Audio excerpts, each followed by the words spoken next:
bom. E o site de vocês também está muito legal de divulgação. Está muito bem feito. Né? Então a gente já vê e lembra. Vamos esperando o pessoal chegar. Olha lá, já estão vindo. Oi, Ana. Oi, Eliane, tudo bem? Sejam bem-vindos. Hoje é um dia muito especial aqui com o Frei Mário Rocha. Oi, gente. Tudo bom? Aí estamos. Graças do bom Deus. Graças do bom Deus. Oi, Rita, tudo bem? Eu vou pedir licença um minutinho para vocês. Vou enviar aqui uns convitinhos. Oi, Valentina. Vamos chamar o pessoal aqui para vir participar.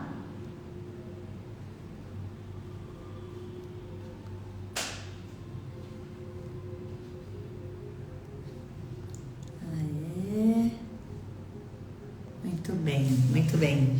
Oi, Lala, tudo bem? Então, pessoal, hoje, como já rezamos de manhã aqui no Deus Convida, hoje é dia de Santa Mônica. Isso aí. Né? Amanhã é dia de Santo Agostinho e a gente tem a alegria de estar aqui com o Frei Mário, que então é da família agostiniana. Nós estamos no Centro de Estudo Agostiniano aqui em São Paulo. Depois eu vou mostrar para vocês, vou virar a câmera, que dá bem para a igreja de Santo Agostinho aqui, maravilhosa. E a gente vem conversar com o Frei Mário hoje sobre um tema muito bonito, que é a graça segundo Santo Agostinho. Então o Frei vai falar um pouquinho desse dia bonito de hoje, de amanhã.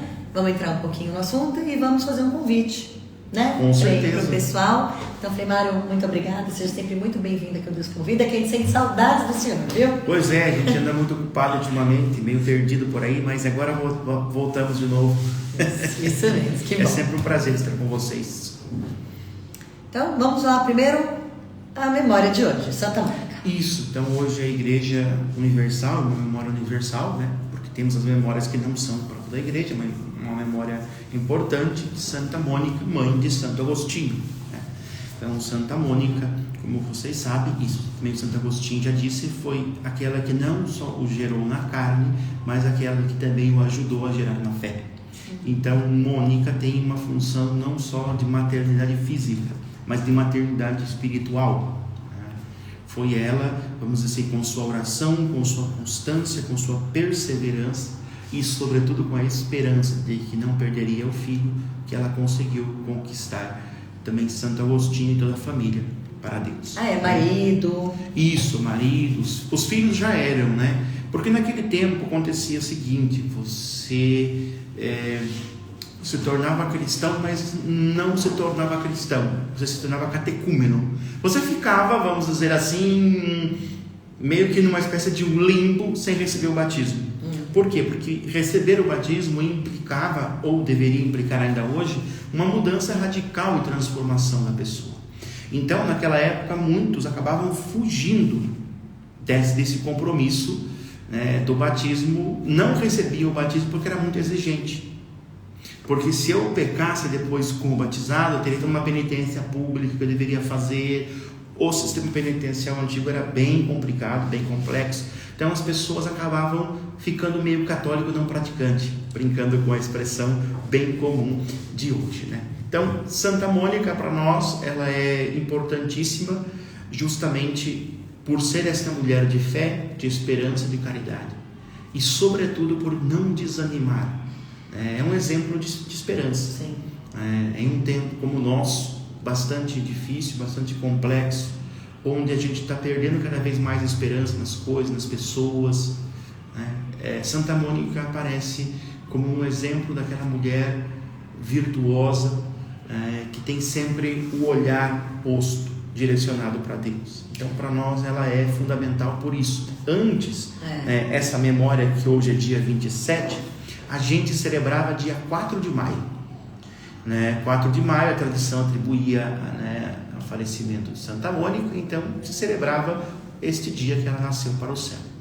Porém, depois da reforma litúrgica, os agostinianos pediram ao Papa: olha, Santo Agostinho é tão vinculada, é tão estreita, Santa Mônica e Santa Mônica, Santo Agostinho, que é meio complicado a gente separar, né?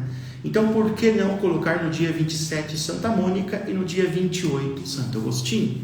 E assim foi feito, né? Então, a gente também aproxima as duas datas litúrgicas para mostrar e evidenciar essa proximidade espiritual de Santa Mônica com Santo Agostinho. Ou seja, uma grande festa na família agostiniana. Exatamente, já começamos a celebrar hoje, fizemos as vésperas, as laudes solenes em casa, à noite vamos celebrar solenemente, né? Então estamos nos preparando também, celebrando Santa Mônica e Santo Agostinho, né? Ô Frei, uma coisa que eu acho bem interessante quando a gente lê sobre Santa Mônica é que Santa Mônica ela confiava muito em Deus e rezava muito por Santo Agostinho. Mas não era uma coisa também que ela não punha a ação junto. Ela ia à ação, ela ia onde Agostinho estava. Sim. Ele foi para a Itália, né, no auge da carreira dele, lá da retórica, ela vai para a Itália. Ela também é uma mãe presente fisicamente, né? Sim, não, sem dúvida.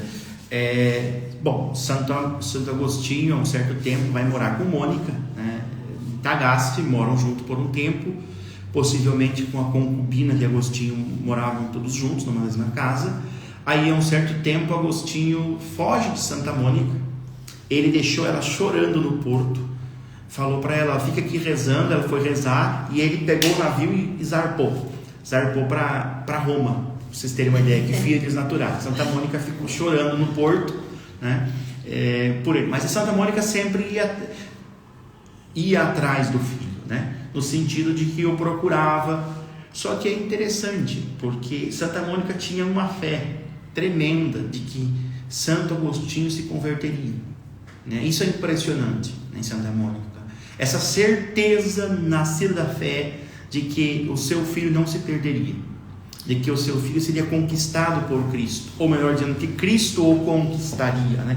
Porque esse é o tema da graça. Não é que nós conquistamos Deus, é Deus que nos conquista, né? Então é esse o ponto. E Santa Mônica está sempre ali, presente, auxiliando, pedindo conselhos indo próprio, como a gente diz, se lamentar, chorar, né, as suas lágrimas pelo seu filho, né?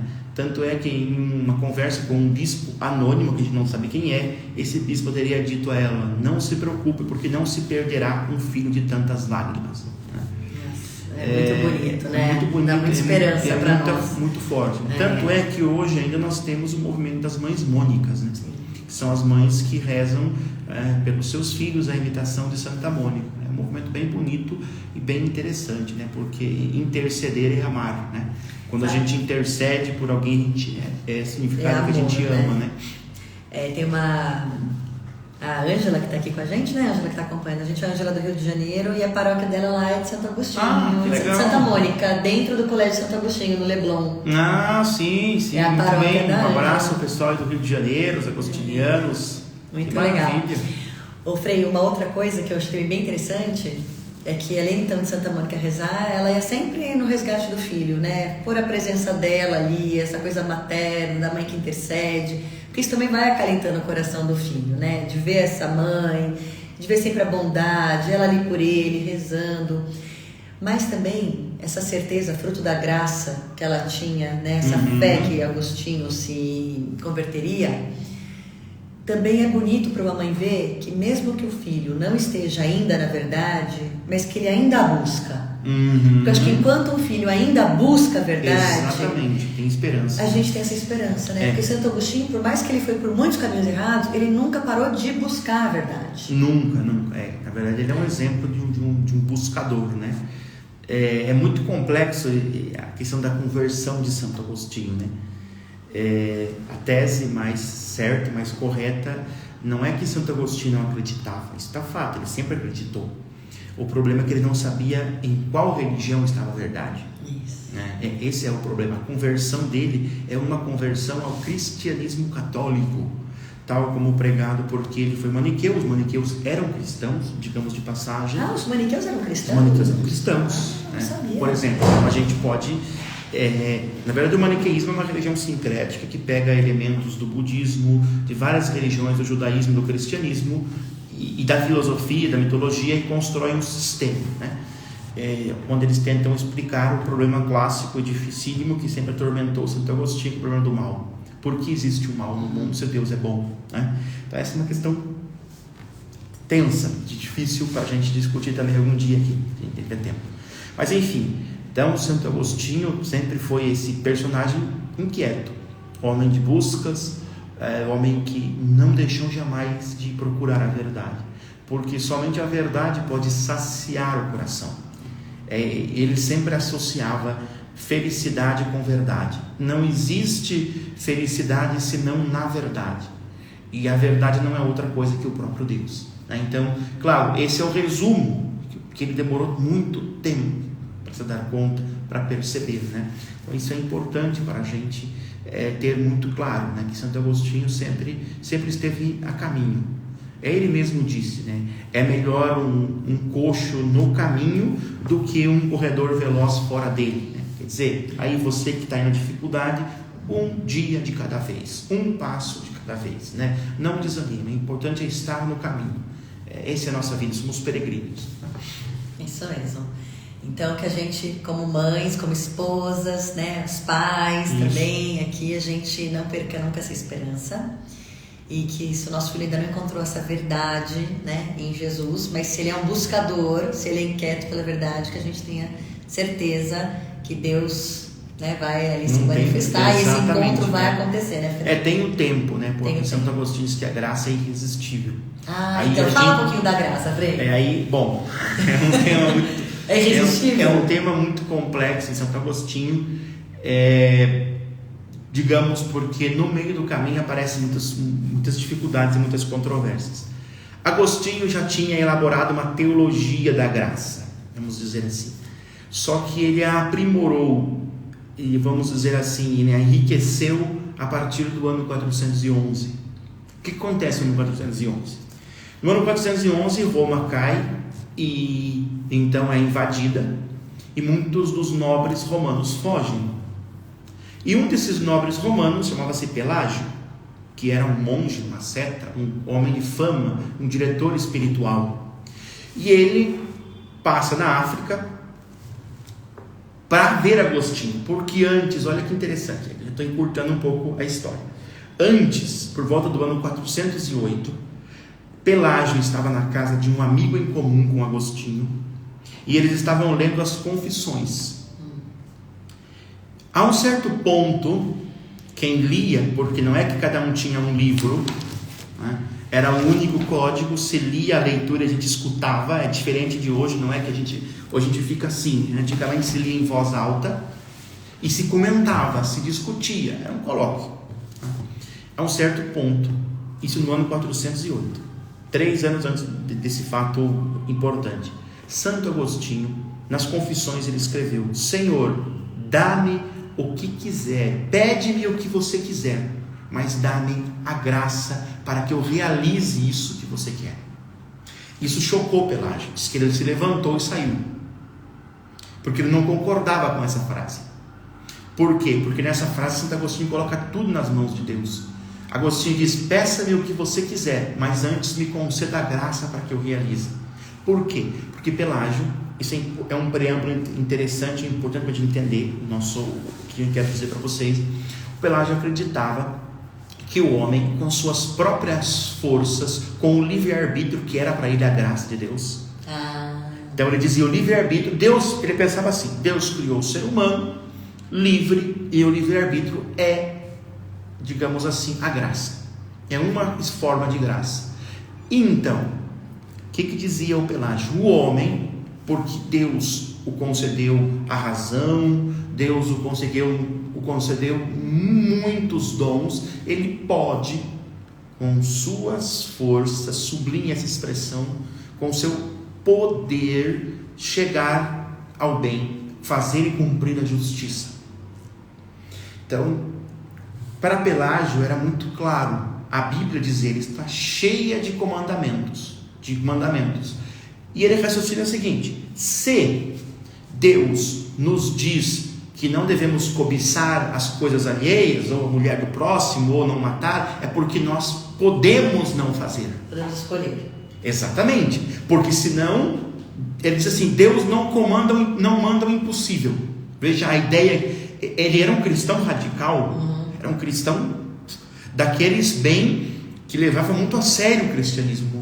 Só que ele tinha essa mentalidade, um pouco rigorista, dizia, e colocava muito acento nessa nossa capacidade de, digamos assim, alcançar a justiça, fazer o bem. De escolher o bem, né? De escolher o bem. Qual que é o problema dessa ideia? Em princípio, Agostinho concorda com ele. Diz assim, sim, também o livre-arbítrio é uma graça, porque é dom de Deus, a criação é uma graça, nós somos criados, isso o primeiro ato de graça é isso, que nós não merecíamos existir, Deus nos deu gratuitamente, sim, diz Agostinho. Mas tem um outro fato importante, se nós podemos nos justificar, tornar santos, bons, melhores, pelas nossas forças, qual é o sentido da cruz de Cristo? Vocês perceberam o problema? A implicação onde vai levar? Agostinho leva por uma outra direção a questão, que é a dimensão cristológica da graça. O que é a graça, diz Agostinho? A graça não é o livre-arbítrio, como dizia o Pelágio. Não é a natureza humana criada simplesmente. Não é a lei, porque Pelágio dizia que a lei dada por Moisés também é graça. Agostinho diz sim, também é graça. Né? Só que é interessante, porque Agostinho diz, se nós levarmos esse discurso do pelagiano a sério, nós vamos tornar vazia a cruz de Cristo. Por quê? Para que Cristo morreu, então, se eu posso me salvar, me justificar? Percebem a implicação do problema? Nossa. É muito profundo a coisa. Então aqui, olha que Agostinho é paulino. Paulo já se defrontou com uma coisa lá em Gálatas. Leiam depois Gálatas. Lembram? Paulo anunciou aos Gálatas o Evangelho. Apareceu depois uma turma lá, os judaizantes, e começa dizendo assim, bom, olha, vocês para serem salvos, não basta ter fé em Jesus Cristo, vocês têm que fazer e cumprir os rituais da lei mosaica, se circuncidar, ir ao templo, fazer sacrifício. E aí Paulo se revolta, fala assim, é assim? Cristo morreu em vão? Se eu posso me justificar pela lei, né, pelos mandamentos, simplesmente por ele, então para que cargas d'água? Cristo veio, se encarnou, para que Cristo anunciou o Evangelho? Para que Cristo morreu na cruz? Paulo diz, estes são discursos que tornam vã a cruz de Cristo, lá nos Gálatas. Agostinho é parte da mesma ideia. Para ele, o pelagianismo tinha esse risco, que era desvirtuar, vamos dizer assim, tirar a especificidade do cristianismo, que é o fato Cristo. Diz ele, o que é uma ideia, para a gente entender, uma metáfora. Pensa num caminho. Deus nos criou e nós temos uma meta, um caminho. Os mandamentos, a lei de Deus no sentido amplo, são as placas que Deus dá nesse caminho. É graça. Certo? Deus indicar o caminho é graça. Deus está dizendo assim, Deus deu a ciência, caminhe por aqui, evite o mal, faça o bem, não roube, não. E Pelágio dizia, Deus nos deu esses mandamentos e agora é por nossa conta. Qual que é a graça para Agostinho? Para Agostinho é a graça aos mandamentos, é a graça à lei. Mas o que o Pelágio não aceitava era que a graça é um fato interior. Quer dizer, aí que é o problema também. Porque para mim chegar na meta, eu preciso ser ajudado por Deus. A graça é, sublinhe isso, auxílio, ajuda, que o Pelágio não queria reconhecer. Então vejam, não basta eu saber que eu tenho que chegar lá para ser santo, certo? Eu tenho que ser ajudado por Deus. Em outras palavras, a graça de Deus tem que trabalhar em mim primeiro, essa graça tem que me levar para lá, me conduzir para lá. O Deus de Agostinho não é o Deus que cria o caminho e diz, vá lá que você vai ser feliz. O Deus de Agostinho é aquele que pega na tua mão e te leva até lá. É aquele que faz você enxergar a placa, saber ler a placa e escolher pela direção da placa. Exatamente. E ser fortalecido durante o caminhar. Por quê? Porque Agostinho diz o que é a graça. É a graça do Cristo. que nos foi dado como? Através do Espírito Santo que foi derramado no nosso coração. Portanto, a graça ela tem uma dimensão pneumatológica. O que quer dizer isso? Eu preciso ser ajudado para chegar lá. Não basta eu ter a meta, não basta eu saber que Deus me diz, porque Pelágio dizia, Deus nos deu a ciência, é dizer, o conhecimento. E a gente que tem o conhecimento, a gente pode com nossas forças chegar lá. Agostinho diz, não. Por quê? Porque a ciência incha. A ciência ela precisa ser, diz Agostinho, não basta eu conhecer teoricamente que o caminho é esse. Eu preciso ser ajudado pela caridade do Espírito Santo, que transforma e age no meu interior. O problema aqui é o seguinte: Pelágio considerava como graça tão somente aqueles elementos externos, como a criação, a lei de Deus, né, os mandamentos, o auxílio, o próprio Cristo. Pelágio considerava um exemplo. Entenderam? Cristo para nós dizia, ele é um exemplo. Para Agostinho, ele diz que tudo isso é graça, só que Santo Agostinho usa sempre as coordenadas, né? E.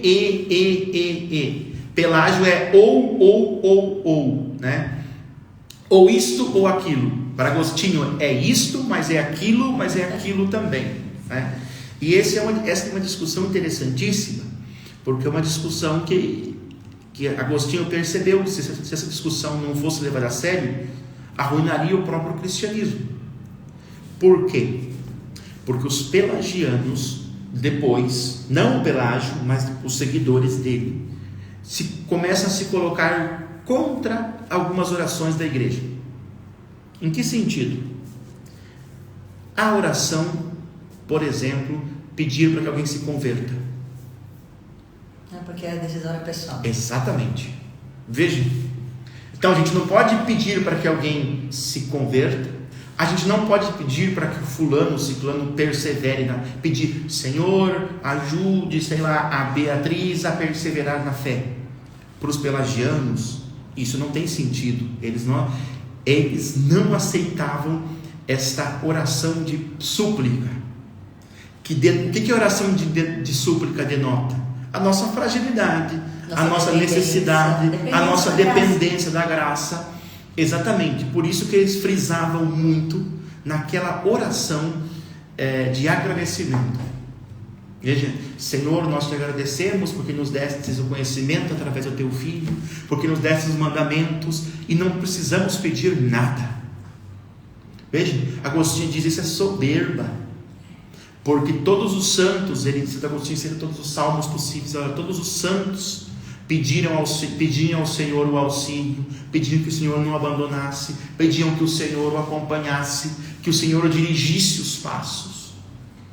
Então, assim, vocês vejam como a questão, para Agostinho, significa a defesa daquilo que é mais caro para o cristianismo, que é o próprio Cristo. Porque se eu posso me justificar por mim mesmo, eu destruo a fé, eu destruo tudo o que a gente construiu com essa narrativa, né? Então esse é um dos pontos da controvérsia bem interessante. Depois Agostinho... Bom, Frei, mas uma coisa eu fiquei curiosa. Eles tinham esses colóquios. Sim. Aí eles se separam.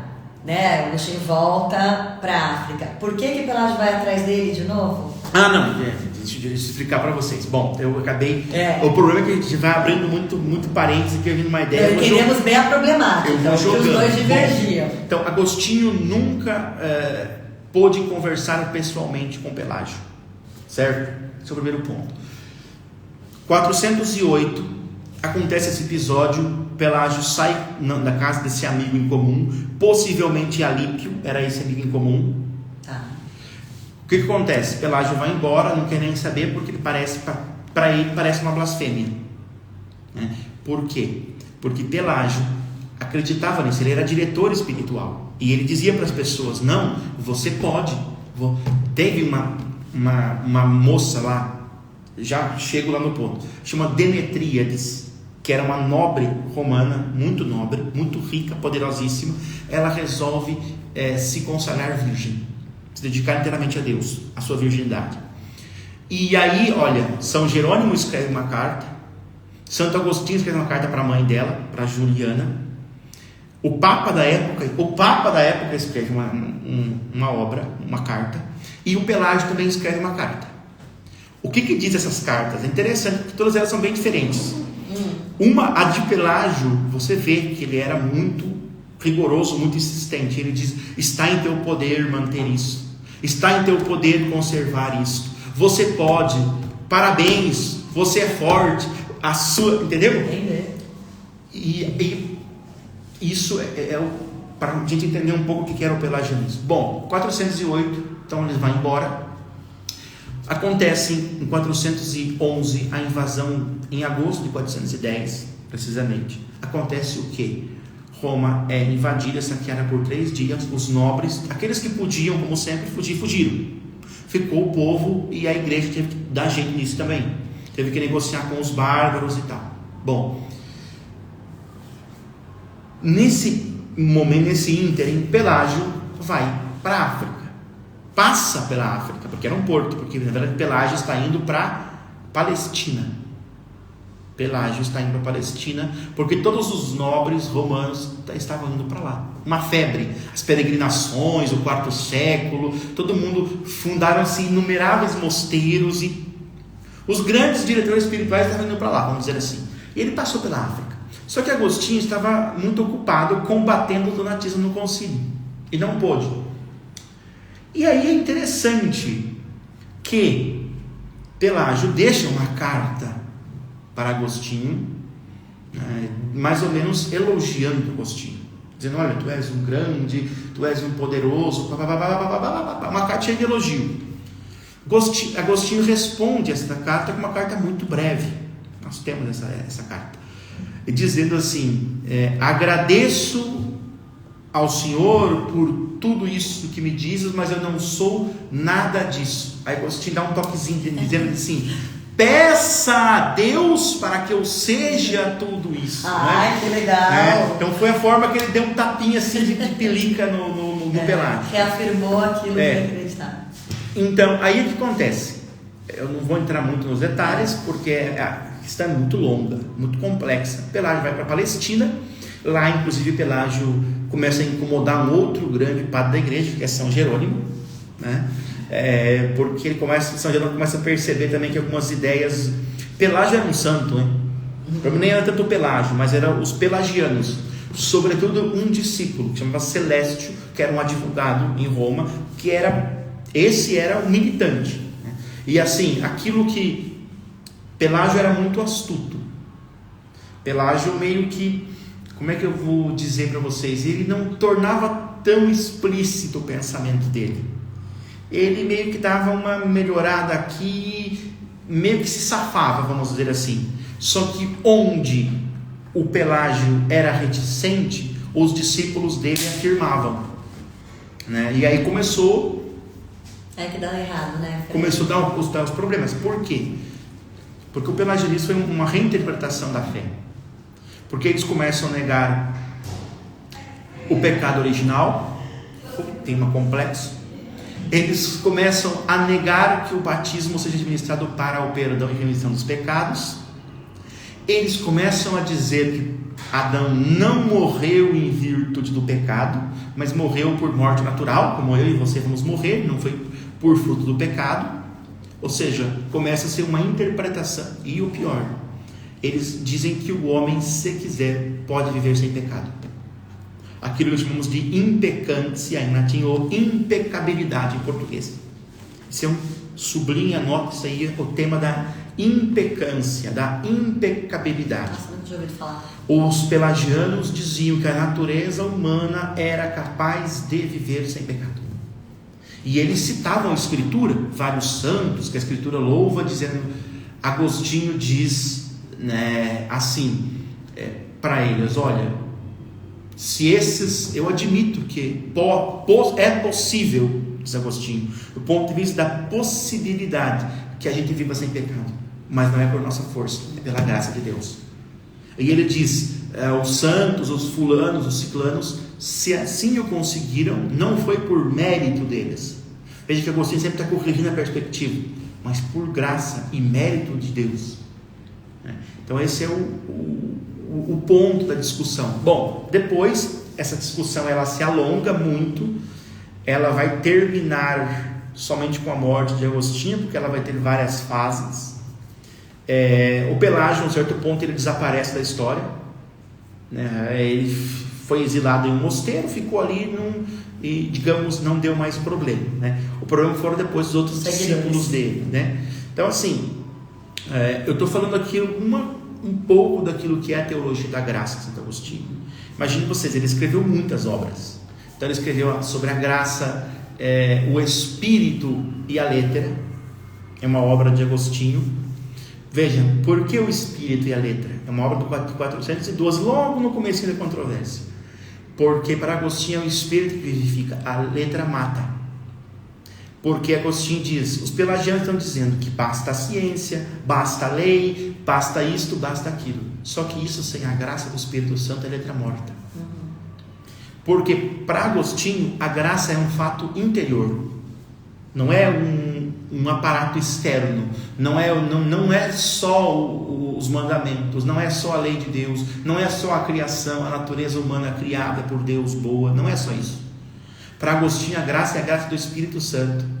Então é a graça como fato interior, é um dom, né, que eu sou fortalecido com ele. Esse é o ponto chave da discussão interessantíssima que Agostinho trava, né, com os pelagianos. Ou seja, depois Agostinho vai sublinhar, né, em muitos textos a importância dessa graça, sobretudo nesse Espírito e Letra. Ele vai falar que a graça própria dos cristãos é a graça do Novo Testamento, porque é a graça que nos veio com Cristo, através do homem Cristo. Esta é a graça principal que nós temos, e não aquela graça que o Pelágio dizia. Então, para Agostinho, a graça é, sobretudo, Cristo.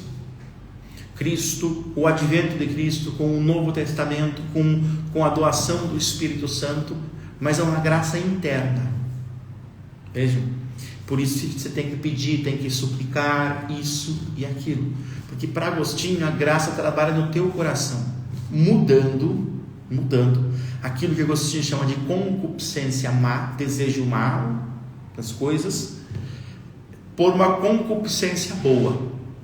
É o Espírito que transforma, ou que deve transformar o teu coração, é o Espírito Santo, que é dom de Deus. Agostinho que diz que o Espírito é o dom de Deus, mas é aquele que dá o dom de Deus também, como nós sabemos pela tradição.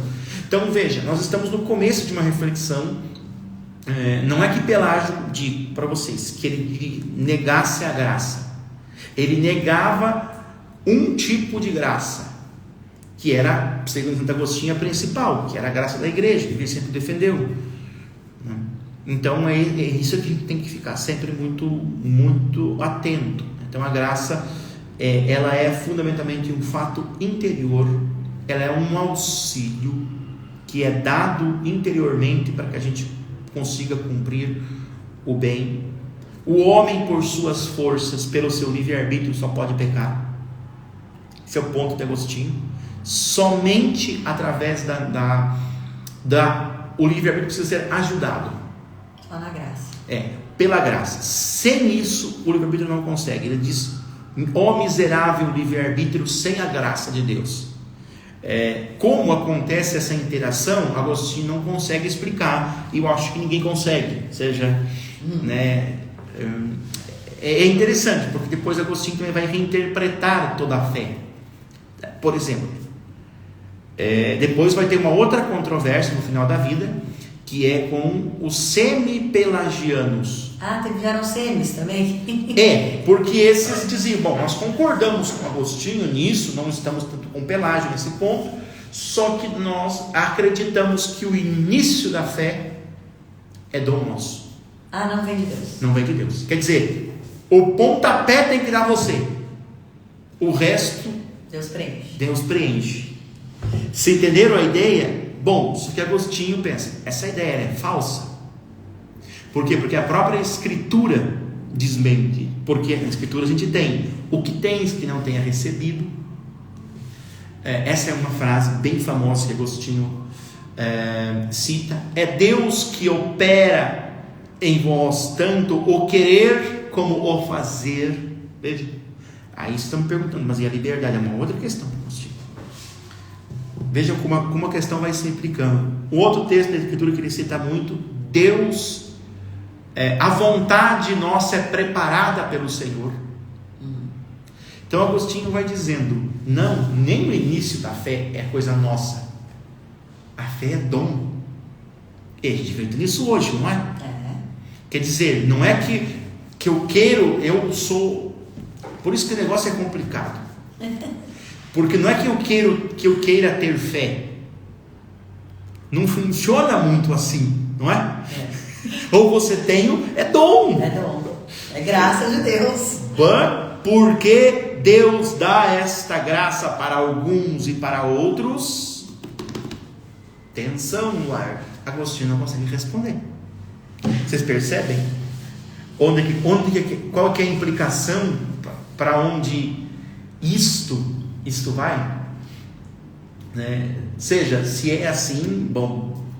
Ô Frei, isso é muito interessante pra gente hoje em dia, porque a gente vê o cristianismo tão atacado, né? Tantas falsas doutrinas, mas a gente sempre foi assim, né? Sempre tiveram os santos, os grandes padres da igreja, sempre tiveram que combater heresias das suas épocas. Olha, vou falar para vocês. Eu estudo os 7 primeiros séculos da igreja, só tinha briga, confusão, dificuldade, heresia.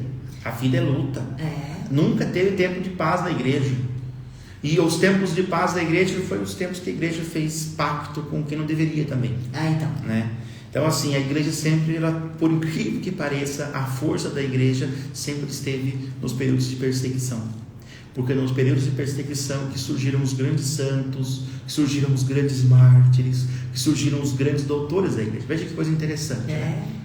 Mas então assim, a fé sempre foi atacada. Bom, então para Agostinho, recapitulando, o início da fé é dom de Deus. O meio da nossa vida, o perseverar na fé é dom de Deus. Não é que também depois eu persevero com minha própria força nesse caminho. Não, eu preciso ser ajudado. O tempo inteiro a graça tem que cuidar de nós. E Agostinho não admite outra possibilidade, porque segundo ele isso destruiria o cristianismo. Por quê? Se o homem pode se justificar, então não tem muito sentido. Eu vou ver aqui, vamos lá, vamos puxar um pouquinho aqui para a gente poder ler para aqui. O que passou. De ter errado em Roma.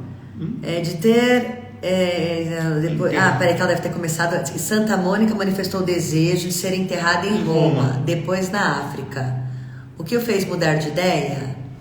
Bom, na verdade é assim, né?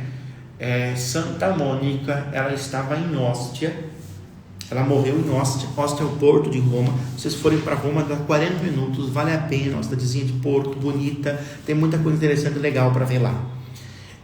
Estando eles já convertidos e querendo voltar para África, o tempo não estava bom. Imagina, você não pode, não é que, enfim, tinha que esperar o mar estar menos agitado para poder navegar. Esperando melhores tempos e melhores condições, Mônica adoeceu. Mônica, em leito de morte, olha que interessante. Ela ainda, mesmo assim, se mostra sempre um exemplo de fé, dizendo assim: meu filho, quanto ao meu corpo, enterre-o onde você quiser. Aqui, na África, no Japão, qualquer lugar, brincando, né? Não é importante. O que é mais importante? Que você se lembre de mim sempre diante do altar do Senhor. Né? Isso é legal. Essa é a ideia mais profunda. E aí o que acontece? Santa Mônica é enterrada em Ostia. Depois de um certo tempo, de Ostia ela é trazida para Roma, na igreja de Santo Agostinho, em Campo Márcio. Vale a pena.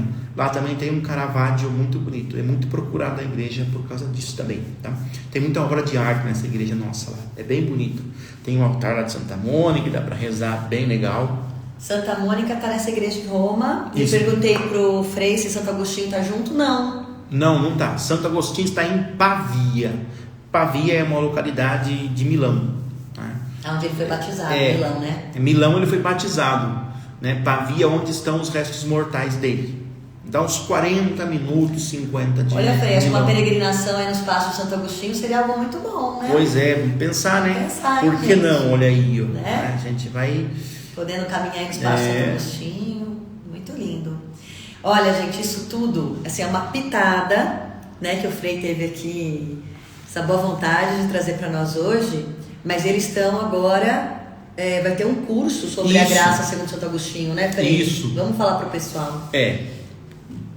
Olha, tentando preencher uma lacuna que tem muito grande aqui no Brasil, que a gente tem pouco estudo sobre isso, né, fora das academias. Então a gente quer que as pessoas também tenham conhecimento do que Agostinho disse sobre a graça.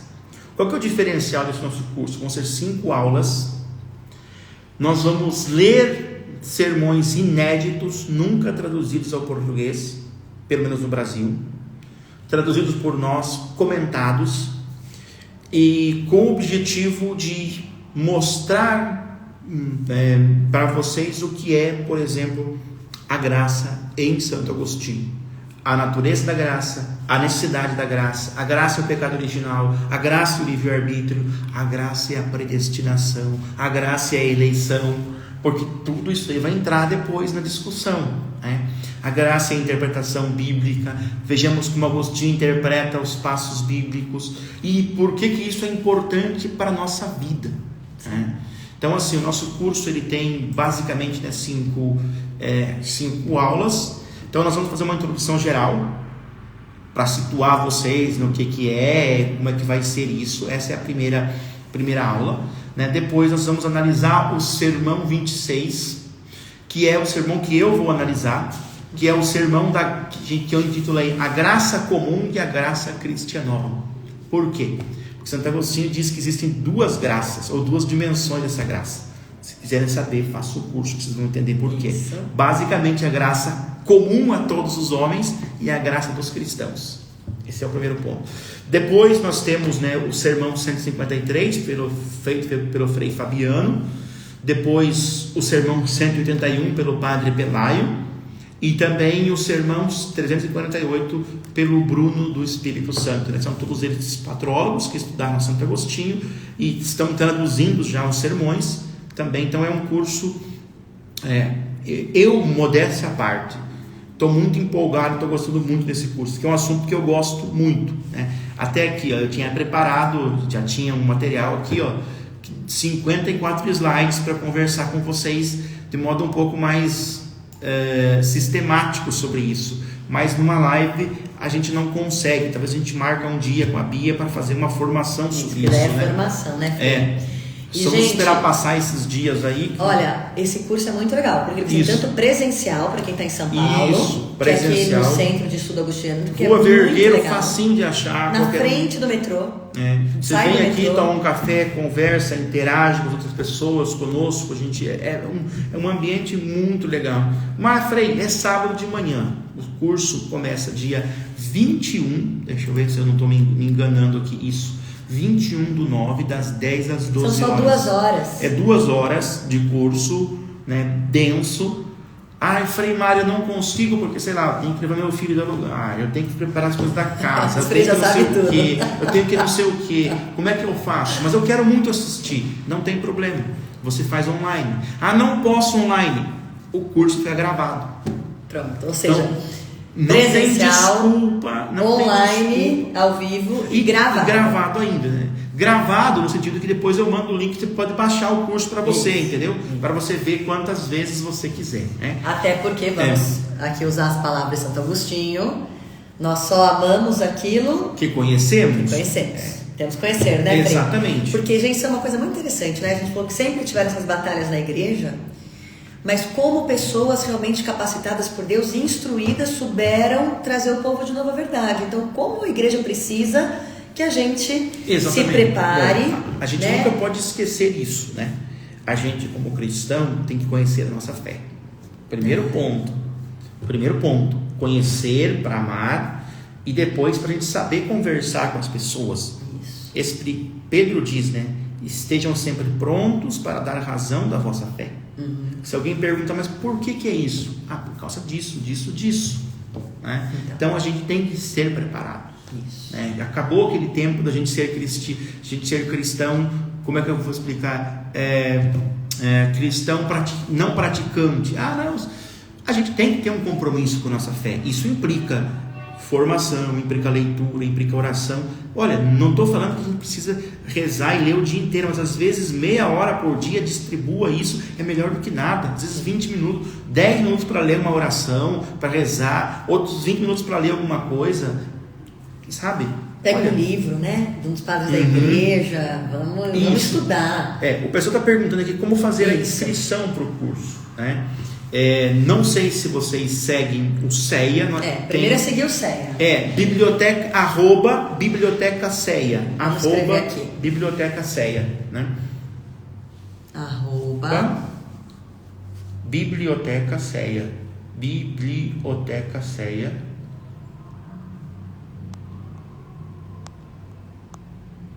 É isso? Eu acho que é isso. Mas é só colocar depois no buscador aí que vai aparecer, né? Bom, como é que você pode fazer? Eu depois, não sei se você tem um grupo desse pessoal? Tem, eu já vou pôr no story. Eu te mando esse material que você envia para eles. Tá bom. Aqui você pode fazer pelo e-mail e você pode fazer pelo WhatsApp. Esse é o meu WhatsApp pessoal que está aqui, tá? Eu respondo na hora, às vezes não se preocupe, eu te respondo. Vamos pôr o número aqui também, pessoal. Fala aí. Isso. Então é 11 97. Vocês printam a tela, gente, depois vocês copiam. 750 1020, muito simples, facinho de, né? E aí falei, Mário, quanto é que custa esse curso? Sinceramente, é um preço módico, é R$70 por 5 aulas. É um preço, sei que às vezes a situação não está favorável a muita gente, mas a gente fez esse curso mais para isso, porque é com esse dinheiro que depois a gente investe nas coisas do SEC, a gente paga os professores, que a gente compra livros, né? Então é um valor que na verdade é o valor de um lanche, né? Não, tá bom. E ainda fica todo o material. Na verdade, nem uma pizza você não paga isso mais, né? Você pega uma pizza, tá o quê? 90, 100, de 90 a 120 reais. Então, assim, um preço super módico, bem acessível. Falei, Mário, se tiver com dificuldade de pagamento, entre em contato comigo, sem vergonha, sem problema, a gente dá um jeito. Não esquentem a cabeça com isso. Não é por falta de dinheiro que vocês não vão fazer o curso, não, tá? Que eu quero que vocês façam, divulguem, nos ajudem também nisso. Eu garanto que você vai gostar. Nós já fizemos um curso sobre as confissões, em 13 aulas, o pessoal gostou, tivemos quase 70 inscritos, com a graça de Deus, foi um curso muito bom, e agora tem esse curso, que nós estamos fazendo no segundo semestre, né? E também estamos tendo algumas aulas avulsas nesse mês, 4 aulas, depois eu explico mais para vocês, que vocês curtindo lá depois, a nossa parte, vão ficar mais por dentro disso. É demais, gente. Tem os pensamentos todo dia de Santo Agostinho. Exatamente. Tem todo dia tem um Reels que a gente fala, né? Ou um pensamento, ou uma informação, ou uma oração, ou alguma coisa, né? Que a gente está preparando. Né? Demais. Hoje, inclusive, a gente preparou uma frase bem bonita sobre a cruz de Cristo. Tá bom? Então tá bom. Então vamos ver. Pessoal, nós vamos pedir a bênção aqui para o Frei Mário. Eu quero mostrar para vocês a igreja de Santo Agostinho que está aqui, que a gente está olhando ela aqui pela janela, que é muito linda, toda de tijolinho. E vale a pena também, quando a gente vai por São Paulo, vocês virem conhecer a igreja maravilhosa. Nós temos aí no Deus Convida, no Destaques Visitar, a nossa visita aqui com o Frei Mário, que explicou toda a igreja pra gente, as pinturas, as imagens, muito especial. Então eu vou só mostrar aqui rapidinho, Frei, e daí a gente já volta pra bênção. Vamos pedir a bênção de Santa Mônica. Que bom, né, gente? Olha como Santa Mônica intercede por nós, faz a gente ter esses momentos tão especiais. Aí a gente volta outro dia para falar mais sobre essas coisas. Isso, olha que lindo, gente. Fica aqui na Aclimação, no bairro da Aclimação, em São Paulo. Igreja ainda antiga, né, Frei? Essa igreja é muito antiga. É muito linda, gente. Então fica o convite aí para vocês virem conhecer a igreja de Santo Agostinho aqui em São Paulo, do lado do colégio Santo Agostinho aqui em São Paulo, na Aclimação. E agora a gente vai pedir a bênção então pro Frei. Frei, quer falar uma coisa aqui pra gente também? É a frase de hoje? Eu vou ler uma oração. Tá ótimo. Para você, né? Então, o Senhor esteja convosco, Ele está no meio de nós. Rezamos pedindo a intercessão de Santa Mônica pela conversão dos filhos, dos maridos e também pela nossa conversão, né? Ó Santa Mônica, que pela oração e pelas lágrimas alcançastes de Deus a conversão de vosso filho transviado, depois que se tornou Santo Agostinho, olhai para o meu coração, amargurado pelo comportamento de meu filho desobediente, rebelde e inconformado, que tantos dissabores causou meu coração e toda a família. Que vossas orações se juntem com as minhas, para comover o bom Deus, a fim de que Ele faça meu filho entrar em si e voltar ao bom caminho. Santa Mônica, fazei que o Pai do céu chame de volta à casa paterna o filho pródigo. Dai-me esta alegria, e eu serei sempre agradecido. Santo Agostinho, rogai por nós. Santa Mônica, rogai por nós. E pela intercessão de Santo Agostinho e Santa Mônica, o bom Deus vos abençoe, em nome do Pai, do Filho, do Espírito Santo. Amém. Vão em paz e que o Senhor sempre nos acompanhe. Graças a Deus. Graças a Deus. E a gente volta aí numa próxima oportunidade, vamos ver se a gente consegue marcar mais vezes. É isso aí, a gente já tem a graça, porque tudo é graça de estar pertinho aqui. Então, sempre que possível, a gente corre aqui para esse encontro. Ou fazemos online, momento, né? Não Frei? tem problema, exatamente. Podemos fazer sempre. É isso mesmo. Pessoal, então, muito obrigada também à companhia de cada um de vocês. Sim, a live vai ficar gravada, muito bom. Podem partilhar também.